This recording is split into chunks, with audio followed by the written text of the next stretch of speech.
and withdrawn is allowed.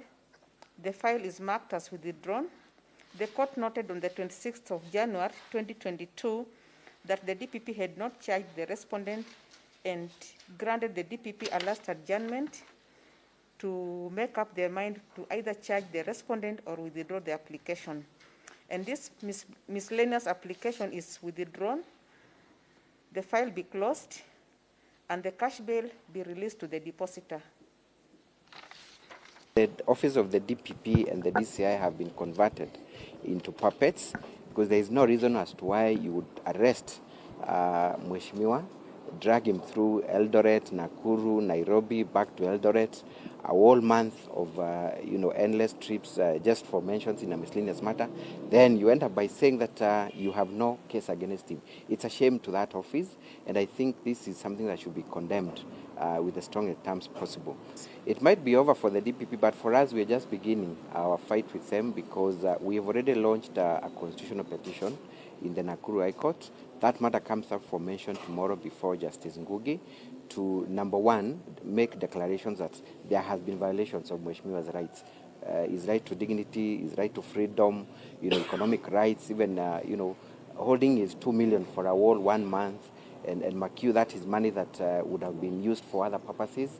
So we want to ensure that the Constitution is followed by having the judge making declarations so that to act as a deterrent in future cases.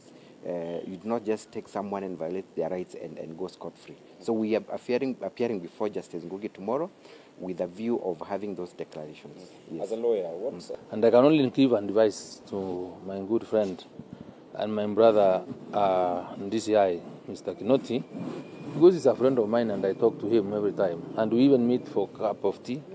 And we had a meeting 2 weeks ago. And I want to advise him that he should not allow his office be used for political reasons. He must understand he has a life to live after leaving that office because it is not permanent. I can tell you, you will not be there probably by the end of this year. You will not be there.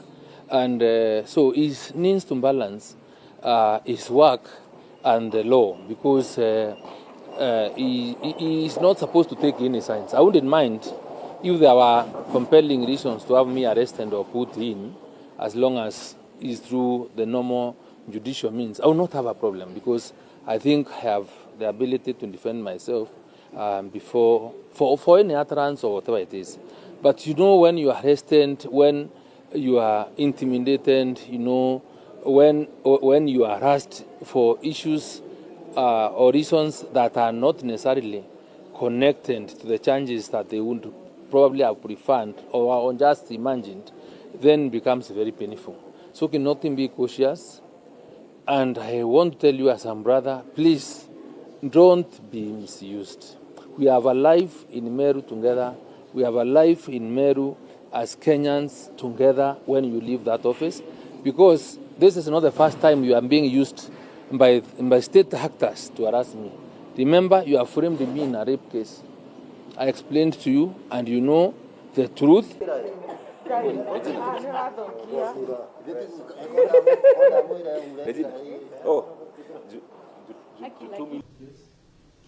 is meant to permit me to stop pursuing the life and law, and it is a show of incompetence when actually stated that the burden of proof lies on the person who said what are considered to be insightful words.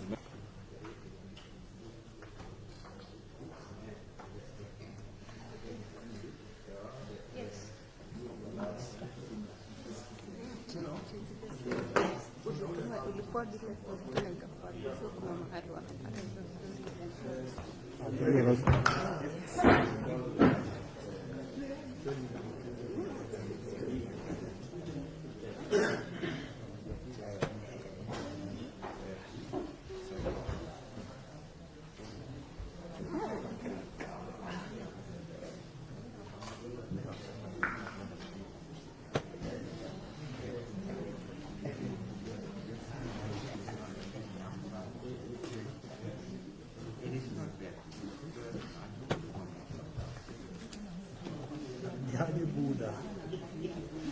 John.